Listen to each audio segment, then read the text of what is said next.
ആദിയിൽ വചനമുണ്ടായിരുന്നു, വചനം ദൈവത്തോടു കൂടിയായിരുന്നു, വചനം ദൈവമായിരുന്നു. അവൻ ആദിയിൽ ദൈവത്തോടു കൂടിയായിരുന്നു.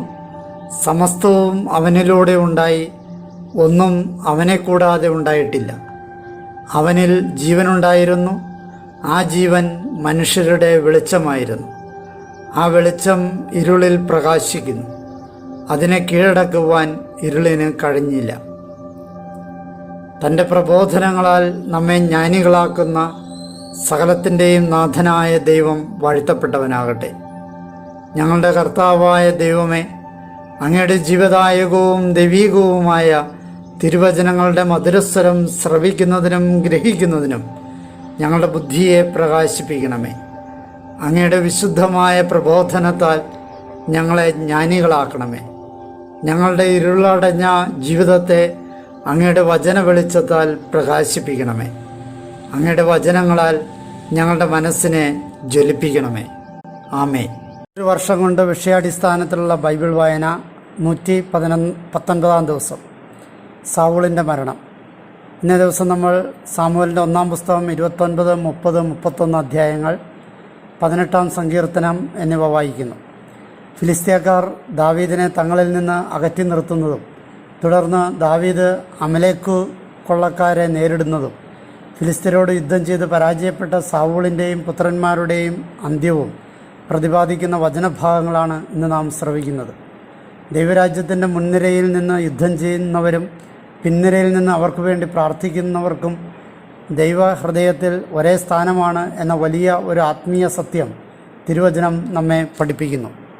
സാമുവേലിൻ്റെ 1-ാം പുസ്തകം 29-ാം അധ്യായം. ഫിലിസ്ത്യക്കാർ ദാവീദിനെ അകറ്റി നിർത്തുന്നു. ഫിലിസ്ത്യക്കാർ തങ്ങളുടെ സൈന്യങ്ങളെ മുഴുവൻ അഫെക്കിൽ ഒരുമിച്ച് കൂട്ടി. ഇസ്രായേൽക്കാർ ജസ്രയേലിലുള്ള ഐനിയിലാണ് പാളയമടിച്ചത്. ഫിലിസ്ത്യ പ്രഭുക്കന്മാർ 100കളായും 1000ങ്ങളായും മുന്നേറുന്നുണ്ടായിരുന്നു. ദാവീദും അവൻ്റെ ആളുകളും അക്കീഷിനോടൊത്ത് പിൻനിരയിലാണ് മുന്നേറിയത്. അപ്പോൾ ഫിലിസ്ത്യക്കാരുടെ അധിപന്മാർ ചോദിച്ചു, ഈ ഹെബ്രായർ ഏതാണ്? അക്കീഷ് ഫിലിസ്ത്യക്കാരുടെ അധിപന്മാരോട് പറഞ്ഞു, ഇത് ദാവീദല്ലേ, ഇസ്രായേൽ രാജാവായ സൗളിൻ്റെ ദാസൻ. ഈ നാളുകളിൽ അഥവാ ഈ വർഷങ്ങളിൽ അവൻ എന്നോടൊത്തുണ്ടായിരുന്നു. അവൻ്റെ പതനത്തിൻ്റെ നാൾ മുതൽ ഇന്നുവരെ അവനെതിരായി ഒന്നും ഞാൻ കണ്ടെത്തിയിട്ടില്ല. അപ്പോൾ ഫിലിസ്ത്യക്കാരുടെ അധിപന്മാർ അവനെതിരെ കോപിഷ്ഠരായി. ഫിലിസ്ത്യക്കാരുടെ അധിപന്മാർ അയാളോട് പറഞ്ഞു, അവനെ നീ തിരിച്ചയക്കുക. നീ അവന് നിയോഗിച്ച് നൽകിയിട്ടുള്ള സ്ഥലത്തേക്ക് അവൻ മടങ്ങട്ടെ. യുദ്ധരംഗത്ത് അവൻ നമുക്ക് പ്രതിയോഗിയാകാതിരിക്കേണ്ടതിന് നമ്മോടൊത്ത് അവൻ യുദ്ധത്തിനിറങ്ങരുത്. ഇവിടത്തുകാരുടെ തലകൊണ്ടല്ലാതെ മറ്റെന്തുകൊണ്ടാണ് അവൻ തൻ്റെ യജമാനന് സംപ്രീതി പാത്രമാവുക? സൗൾ തൻ്റെ 1000ങ്ങളെ പ്രഹരിച്ചു, ദാവീദാകട്ടെ തൻ്റെ 10,000ങ്ങളെയും എന്ന് തങ്ങളുടെ നർത്തനങ്ങളിൽ അവർ സംഘഗാന വിഷയമാക്കിയ ദാവീദ് ഇവനല്ലേ? അക്കീഷ് ദാവീദിനെ വിളിച്ചു പറഞ്ഞു, ജീവിക്കുന്ന കർത്താവാണ്, തീർച്ചയായും നീ സത്യസന്ധനാണ്. പാളയത്തിൽ എന്നോടുകൂടിയുള്ള നിൻ്റെ പുറപ്പാടും വരവും എൻ്റെ ദൃഷ്ടികളിൽ തൃപ്തികരമായിരുന്നു. നീ എൻ്റെ അടുക്കൽ വന്ന നാൾ മുതൽ ഇന്നുവരെയും നിശ്ചയമായും ഞാൻ നിന്നിൽ ഒരു തിന്മയും കണ്ടെത്തിയിട്ടില്ല. എന്നാൽ പ്രഭുക്കന്മാരുടെ ദൃഷ്ടികളിൽ നീ നല്ലവനല്ല. ആകയാൽ ഫിലിസ്ത്യ പ്രഭുക്കന്മാരുടെ ദൃഷ്ടികളിൽ അനിഷ്ടമുണ്ടാകാതിരിക്കാൻ നീ ഇപ്പോൾ സമാധാനത്തിൽ മടങ്ങിപ്പോവുക. അപ്പോൾ ദാവീദ് അക്കീഷിനോട് ചോദിച്ചു, ഞാൻ എന്താണ് ചെയ്തത്? എൻ്റെ യജമാനായ രാജാവിൻ്റെ ശത്രുക്കൾക്കെതിരായി യുദ്ധത്തിന് പോകാതിരിക്കാൻ മാത്രം നിൻ്റെ സന്നിധിയിൽ ഞാൻ ആയിരുന്ന നാൾ മുതൽ ഇന്നുവരെ നിൻ്റെ ദാസനിൽ എന്താണ് നീ കണ്ടുപിടിച്ചത്? അക്കീഷ് മറുപടിയായി ദാവീദിനോട് പറഞ്ഞു, എൻ്റെ ദൃഷ്ടികളിൽ നീ ഒരു ദൈവദൂതനെ പോലെ നല്ലവനാണെന്ന് എനിക്കറിയാം. ഫിലിസ്ത്യക്കാരുടെ അധിപന്മാർ മാത്രം അവൻ ഞങ്ങളോടൊത്ത് യുദ്ധരംഗത്ത് കയറി വരരുത് എന്നാണ് പറയുന്നത്. ആകയാൽ നീ പ്രഭാതത്തിൽ നേരത്തെ ഉണരുക. ഒപ്പം നിന്നോടൊപ്പം വന്ന നിൻ്റെ യജമാനൻ്റെ ദാസന്മാർ, നിങ്ങൾ പ്രഭാതത്തിൽ നേരത്തെ ഉണർന്ന് നിങ്ങൾക്ക് വെട്ടം വീണിരിക്കുമ്പോൾ പോകുവിൻ. പ്രഭാതത്തിൽ യാത്രയാകുന്നതിനും ഫിലിസ്ത്യ ദേശത്തേക്ക് മടങ്ങുന്നതിനുമായി ദാവീദും അവൻ്റെ ആളുകളും നേരത്തെ ഉണർന്നു. ഫിലിസ്ത്യക്കാർ ജസ്രയേലിലേക്കും കയറിപ്പോയി. സാമുവേലിൻ്റെ 1-ാം പുസ്തകം 30-ാം അധ്യായം. ദാവീദ് അമലേക്ക് കൊള്ളക്കാരെ നേരിടുന്നു. ദാവീദും അവൻ്റെ ആളുകളും 3-ാം ദിവസം സിഗ്ലാഗിലെത്തിയപ്പോഴേക്കും അമലേക്കുകാർ നെഗബിലേക്കും സിഗ്ലാഗിലേക്കും മിന്നലാക്രമണം നടത്തിയിരുന്നു. അവർ സിഗ്ലാഗ് ആക്രമിച്ച് അഗ്നിക്കിരയാക്കി. അതിലുണ്ടായിരുന്ന ചെറിയവരും വലിയവരുമായ സ്ത്രീകളെ അവർ തടവുകാരാക്കി. ആരെയും കൊല്ലാതെ തങ്ങളുടെ വഴിക്ക് അവരെ നയിച്ച് യാത്രയായി. ദാവീദും അവൻ്റെ ആൾക്കാരും നഗരത്തിലെത്തിയപ്പോൾ ഇതാ അത് അഗ്നിക്കിരയാക്കപ്പെട്ടിരിക്കുന്നു. തങ്ങളുടെ ഭാര്യമാരും പുത്രീപുത്രന്മാരും തടവിലാക്കപ്പെട്ടിരിക്കുന്നു. കരയാൻ തങ്ങളിൽ ശക്തിയില്ലാതാകും വരെ ദാവീദും അവനോടൊത്തുണ്ടായിരുന്ന ജനവും സ്വരമുയർത്തി കരഞ്ഞു. ദാവീദിൻ്റെ ഭാര്യമാർ ഇരുവരും ജസ്രയേൽക്കാരി അഹിനോവാമും കാർമൽകാരൻ നാബാലിൻ്റെ ഭാര്യയായിരുന്ന അബിഗായിലും തടവുകാരാക്കപ്പെട്ടിരുന്നു. തന്നെ കല്ലെറിയണമെന്ന് ജനം പറഞ്ഞത് ദാവീദിന് വളരെ സമ്മർദ്ദമുളവാക്കി. കാരണം ജനം മുഴുവൻ വ്യക്തിപരമായി തങ്ങളുടെ പുത്രീപുത്രന്മാരെക്കുറിച്ച് ആത്മതിക്തതയിലായിരുന്നു. ദാവീദാകട്ടെ തൻ്റെ ദൈവമായ കർത്താവിൽ കരുത്തു നേടി.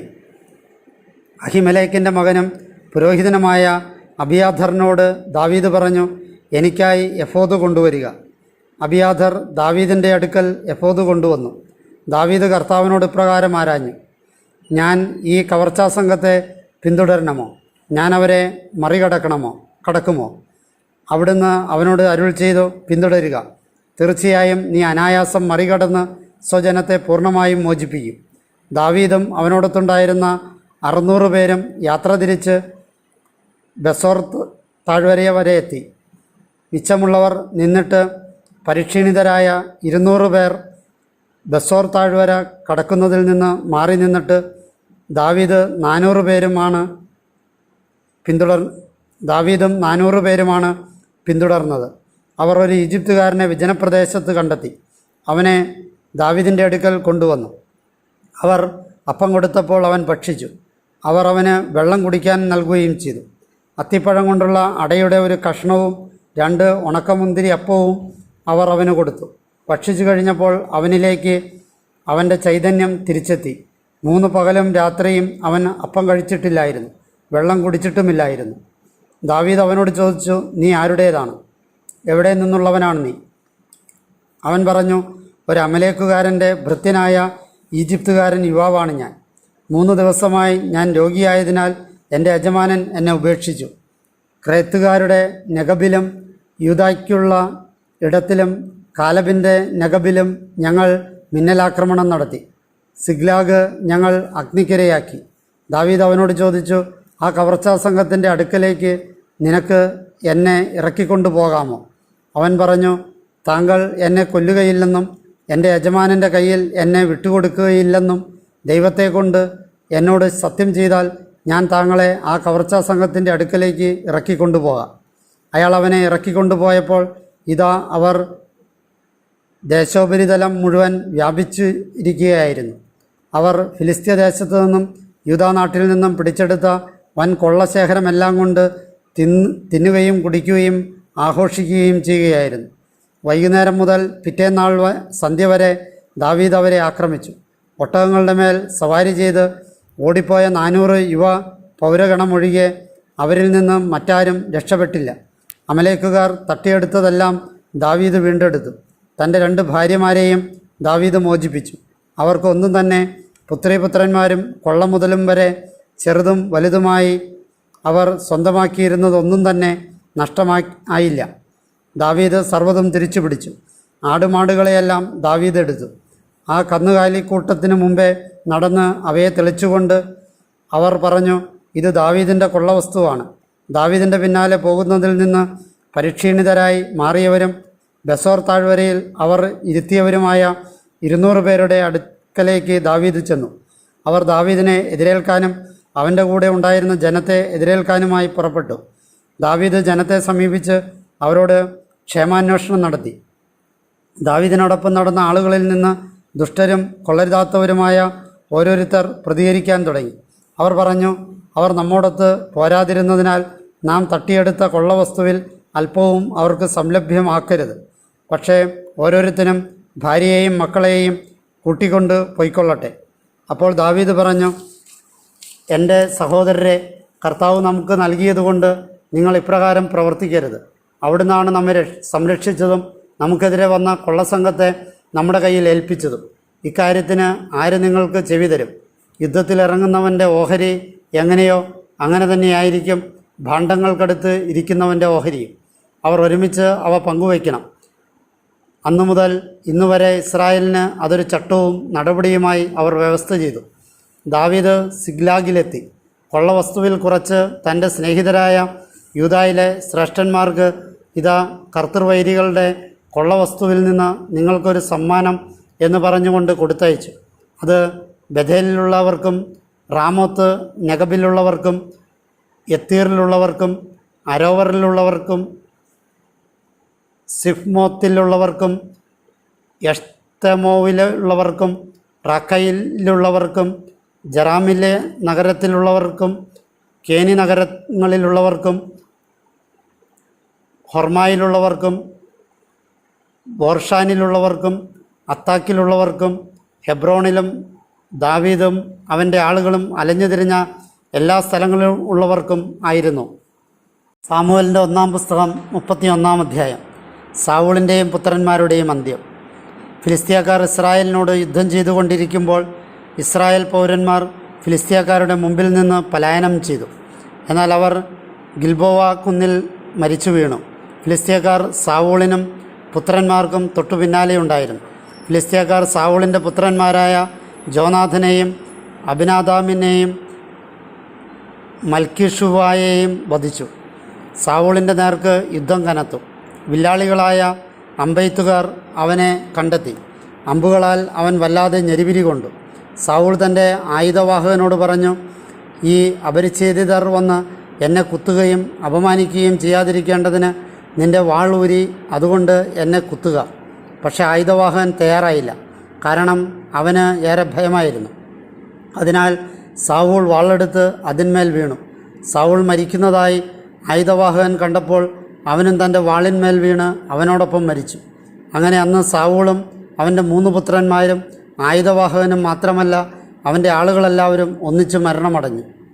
ഇസ്രായേൽ പൗരന്മാർ പലായനം ചെയ്തെന്നും സാവൂളും പുത്രന്മാരും മരിച്ചെന്നും താഴ്വരയുടെ അപ്പുറത്തും ജോർദാൻ്റെ അക്കരെയും ഉണ്ടായിരുന്ന ഇസ്രായേൽക്കാരായ ആളുകൾ മനസ്സിലാക്കി. അപ്പോൾ അവർ നഗരങ്ങൾ ഉപേക്ഷിച്ച് ഓടിപ്പോയി. ഫിലിസ്തീയക്കാർ വന്ന് അവയിൽ താമസമുറപ്പിച്ചു. പിറ്റേന്നായപ്പോൾ ഫിലിസ്തീയക്കാർ നിഹതരെ കവർച്ച ചെയ്യാൻ വന്നു. അപ്പോൾ ഗിൽബോവ കുന്നിൽ സാവൂളും പുത്രന്മാരും വീണുകിടക്കുന്നത് അവർ കണ്ടു. അവർ അവൻ്റെ തലവെട്ടി ആയുധങ്ങൾ കവർന്നു. അവർ തങ്ങളുടെ വിഗ്രഹങ്ങളുടെ ആലയത്തെയും ജനത്തെയും സദ്വാർത്ത അറിയിക്കുവാൻ ചുറ്റുമുള്ള ഫിലിസ്തീയക്കാരുടെ നാട്ടിൽ ആളയച്ചു. അവൻ്റെ ആയുധങ്ങൾ അവർ അഷ്താറോത്തിൻ്റെ ക്ഷേത്രത്തിൽ നിക്ഷേപിച്ചു. അവൻ്റെ മൃതദേഹം ബെത്ഷാൻ ഭിത്തിയിൽ തൂക്കിയിട്ടു. ഫിലിസ്തീയക്കാർ സാവൂളിനോട് ചെയ്തത് യാബേഷ് ഗിലയാദിലെ നിവാസികൾ കേട്ടപ്പോൾ അവർ ഓരോ വീരപുരുഷനും എഴുന്നേറ്റ് രാത്രി മുഴുവൻ സഞ്ചരിച്ച് ബെത്ഷാൻ ഭിത്തിയിൽ നിന്ന് സാവൂളിൻ്റെ മൃതദേഹവും അവൻ്റെ പുത്രന്മാരുടെ മൃതദേഹങ്ങളും എടുത്ത് യാബേഷിലേക്ക് കൊണ്ടുവന്നു. അവിടെ അവരെ ദഹിപ്പിച്ചു. പിന്നെ അവരുടെ അസ്ഥികളെടുത്ത് യാബേഷിലെ പിജിലവൃക്ഷത്തിൻ്റെ ചുവട്ടിൽ സംസ്കരിച്ചു. തുടർന്നവർ 7 ദിവസം ഉപവസിച്ചു. സങ്കീർത്തനങ്ങൾ 18. വിജയത്തിൽ കൃതജ്ഞതാസ്തോത്രം. ഗായക നേതാവിന് കർത്താവിൻ്റെ ദാസനായ ദാവീദിൻ്റേത്. തൻ്റെ സകല ശത്രുക്കളുടെയും മുഷ്ടിയിൽ നിന്നും സാവൂളിൻ്റെ കയ്യിൽ നിന്നും കർത്താവ് തന്നെ മോചിപ്പിച്ച ദിവസം ഈ ഗാനത്തിലെ വചനങ്ങൾ അവൻ കർത്താവിനോട് മൊഴിഞ്ഞു. അവൻ പറഞ്ഞു, എൻ്റെ ബലമായ കർത്താവെ, ഞാൻ അങ്ങയെ സ്നേഹിക്കുന്നു. കർത്താവാണ് എൻ്റെ ശിലയും എൻ്റെ ദുർഗവും എൻ്റെ വിമോചകനും. ഞാൻ അഭയം തേടുന്നവനായ എൻ്റെ തമ്പുരാനും എൻ്റെ പാറയും എൻ്റെ പരിചയും രക്ഷയുടെ കൊമ്പും എൻ്റെ കോട്ടയും. സ്തുത്യനായ കർത്താവിനെ ഞാൻ വിളിച്ചപേക്ഷിച്ചു. എൻ്റെ ശത്രുക്കളിൽ നിന്ന് ഞാൻ രക്ഷിക്കപ്പെട്ടു. മരണപാശങ്ങൾ എന്നെ വരിഞ്ഞു. വിനാശത്തിൻ്റെ പ്രവാഹങ്ങൾ എന്നെ കീഴ്പ്പെടുത്തി. പാതാളപാശങ്ങൾ എന്നെ ചുറ്റി. മരണക്കുരുക്കുകൾ എന്നെ നേരിട്ടു. എൻ്റെ കഷ്ടതയിൽ ഞാൻ കർത്താവിനെ വിളിച്ചപേക്ഷിച്ചു. എൻ്റെ ദൈവത്തോട് ഞാൻ സഹായത്തിനായി കേണു. തൻ്റെ ആലയത്തിൽ നിന്ന് അവിടുന്ന് എൻ്റെ സ്വരം കേട്ടു. തിരുമുമ്പിലെ എൻ്റെ നിലവിളി അവിടുത്തെ കാതുകളിലെത്തി. ഭൂമി കുലുങ്ങി വിറച്ചു. മലകളുടെ അടിസ്ഥാനങ്ങൾ ക്ഷോഭിച്ചു. അവിടുത്തേക്ക് കോപമുണ്ടായതിനാൽ അവ കുലുങ്ങി. അവിടുത്തെ നാസികയിലൂടെ ധൂപം ഉയർന്നു. അവിടുത്തെ വായിൽ നിന്ന് അഗ്നി കത്തിപ്പടർന്നു. അവിടുന്നിൽ നിന്ന് കനലുകൾ ആളിക്കത്തി. ആകാശങ്ങൾ ചായ്ച്ച് അവിടുന്ന് ഇറങ്ങി വന്നു. അവിടുത്തെ കാലുകൾക്ക് കീഴെ കാർമേഘമായിരുന്നു. കെരൂബിന്മേൽ സവാരി ചെയ്ത് അവിടുന്ന് പറന്നു. കാറ്റിൻ്റെ ചിറകുകളിൽ അവിടുന്ന് ചീറിപ്പാഞ്ഞു. അവിടുന്ന് തനിക്ക് ചുറ്റും ആവരണമായി അന്ധകാരപ്പന്തൽ ചമച്ചു. നിബിഡമായ വാനമേഘങ്ങൾ തിരുമുമ്പിലെ തേജസ്സിൽ നിന്ന് കന്മഴയും തീക്കനലുകളും മേഘങ്ങൾ ഭേദിച്ചു. കർത്താവ് ആകാശങ്ങളിൽ ഇടിമുഴക്കി. അത്യുന്നതൻ തൻ്റെ ശബ്ദം പുറപ്പെടുവിച്ചു. കന്മഴയും തീക്കനലുകളും. അവിടുന്ന് അമ്പുകളയച്ച് അവരെ ചിതറിച്ചു. മിന്നൽ പിണറുകൾ വർദ്ധിപ്പിച്ച് അവരെ പായിച്ചു. കർത്താവെ, അങ്ങയുടെ ശാസനത്താൽ, അങ്ങേ നാസികയുടെ നിശ്വാസവായുവാൽ സമുദ്രത്തിൻ്റെ ഉൾച്ചാലുകൾ ദൃശ്യമായി. ഉലകത്തിൻ്റെ അടിത്തറകൾ അനാവൃതമായി. ഉന്നതത്തിൽ നിന്ന് കൈനീട്ടി അവിടുന്ന് എന്നെ എടുത്തു. പെരുവെള്ളത്തിൽ നിന്ന് അവിടുന്ന് എന്നെ പൊക്കിയെടുത്തു. എൻ്റെ ബലിഷ്ഠ ശത്രുവിൽ നിന്നും എൻ്റെ വിദ്വേഷകരിൽ നിന്നും അവിടുന്ന് എന്നെ മോചിപ്പിച്ചു. എന്തെന്നാൽ അവർ എന്നേക്കാൾ ശക്തരായിരുന്നു. എൻ്റെ ദുർദിനത്തിൽ അവർ എന്നെ എതിരിട്ടു. എന്നാൽ കർത്താവ് എനിക്ക് ആലംബമായി തീർന്നു. അവിടുന്ന് എന്നെ വിശാല സ്ഥലത്തേക്ക് ആനയിച്ചു. എന്നിൽ പ്രസാദിച്ചതിനാൽ എന്നെ വിടുവിച്ചു. എൻ്റെ നീതിക്കൊത്ത വിധം കർത്താവ് എനിക്ക് പ്രതിഫലം നൽകി. എൻ്റെ കൈകളുടെ നിർമ്മലതയ്ക്ക് ചേർന്ന വിധം എനിക്ക് പകരം തന്നു. എന്തെന്നാൽ കർത്താവിൻ്റെ വഴികൾ ഞാൻ കാത്തുസൂക്ഷിച്ചു. എൻ്റെ ദൈവത്തിൽ നിന്ന് ഞാൻ തിന്മ ചെയ്ത് അകന്നില്ല. എന്തെന്നാൽ അവിടുത്തെ ന്യായവിധിയെല്ലാം എൻ്റെ മുമ്പിലുണ്ടായിരുന്നു. അവിടുത്തെ ചട്ടങ്ങളിൽ നിന്ന് ഞാൻ വ്യതിചലിച്ചില്ല. അവിടുത്തെ മുൻപിൽ ഞാൻ തികവുറ്റവനായിരുന്നു. കുറ്റത്തിൽ നിന്ന് ഞാൻ സ്വയം കാത്തുസൂക്ഷിച്ചു. എൻ്റെ നീതിക്കൊത്ത് അവിടുത്തെ കൺമുമ്പിൽ എൻ്റെ കൈകളുടെ നിഷ്കളങ്കതയ്ക്കൊത്ത് കർത്താവ് എനിക്ക് പകരം തന്നു. കരുണയുള്ളവനോട് അങ്ങ് കാരുണ്യം കാട്ടുന്നു. തികവുറ്റ മനുഷ്യനോട് അങ്ങ് തികവോടെ പെരുമാറുന്നു. നിർമ്മലനോട് അങ്ങ് നൈർമല്യം പുലർത്തുന്നു. വക്രബുദ്ധിയോട് അങ്ങ് കുശാഗ്രബുദ്ധി കാട്ടുന്നു. എളിയ ജനത്തെ അങ്ങ് തീർച്ചയായും രക്ഷിക്കുന്നു. ഗർവിഷ്ഠ നയനങ്ങളെ അങ്ങ് താഴ്ത്തുന്നു. കർത്താവെ, അങ്ങ് തീർച്ചയായും എൻ്റെ ദീപം തെളിക്കുന്നു. എൻ്റെ ദൈവം എൻ്റെ അന്ധകാരം ദീപ്തമാക്കുന്നു. തീർച്ചയായും അങ്ങ് മുഖേന ഞാൻ സൈന്യനിര ഭേദിക്കും. എൻ്റെ ദൈവം മുഖേന ഞാൻ കോട്ട ചാടിക്കടക്കും. തമ്പുരാൻ്റെ വഴി പരിപൂർണമാണ്. കർത്താവിൻ്റെ വചസ്സ് അഗ്നി ശുദ്ധി ചെയ്യപ്പെട്ട ഇതാണ്. തന്നിൽ ആശ്രയിക്കുന്ന എല്ലാവർക്കും അവിടുന്ന് പരിചയമാണ്. എന്തെന്നാൽ കർത്താവല്ലാതെ ആരാണ് ദൈവം? നമ്മുടെ ദൈവമല്ലാതെ മറ്റാരാണ് ശില? ശക്തി കൊണ്ട് എന്നെ അരമുറുക്കുന്ന തമ്പുരാൻ, അവിടുന്ന് എൻ്റെ മാർഗം തികവുറ്റതാക്കുന്നു. അവിടുന്ന് എൻ്റെ കാലുകൾ മാൻപേടകളുടേതിന് സമമാക്കി. എൻ്റെ ഉന്നതയിടങ്ങളിൽ എന്നെ നിർത്തി. എൻ്റെ കൈകളെ അവിടുന്ന് യുദ്ധത്തിനായി പരിശീലിപ്പിച്ചു. എൻ്റെ കൈകളാൽ അവിടുന്ന് പിച്ചളവില്ല് കുലപ്പിച്ചു. അങ്ങേ രക്ഷയുടെ പരിച അങ്ങ് എനിക്ക് നൽകിയിരിക്കുന്നു. അങ്ങയുടെ ദീനദയാലുത്വം എന്നെ വലിയവനാക്കി. അങ്ങേ വലത്തുകൈ എന്നെ താങ്ങി നിർത്തി. എൻ്റെ കാലടിപ്പാത അങ്ങ് വിശാലമാക്കി. എൻ്റെ കാലിണകൾ വഴുതിയില്ല. എൻ്റെ ശത്രുക്കളെ ഞാൻ പിന്തുടർന്നു പിടിച്ചു. അവരെ സംഹരിക്കുവോളം ഞാൻ പിൻവാങ്ങിയില്ല. എഴുന്നേൽക്കാനാകാത്ത വിധം അവരെ ഞാൻ തകർത്തു. അവർ എൻ്റെ കാൽക്കീഴിൽ നിബന്ധിച്ചു.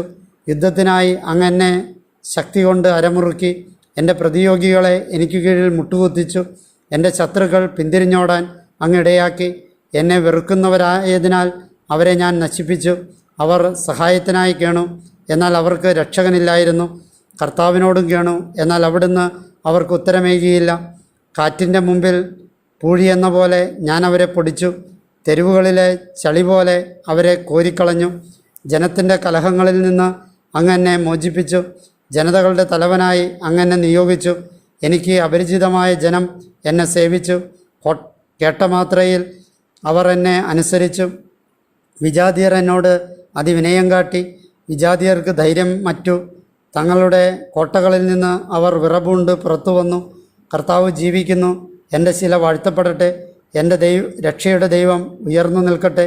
എനിക്ക് വേണ്ടി പകരം വീട്ടുന്ന ദൈവം ജനങ്ങളെ എനിക്ക് കീഴ്പ്പെടുത്തി. എൻ്റെ ശത്രുക്കളിൽ നിന്ന് എന്നെ രക്ഷപ്പെടുത്തി.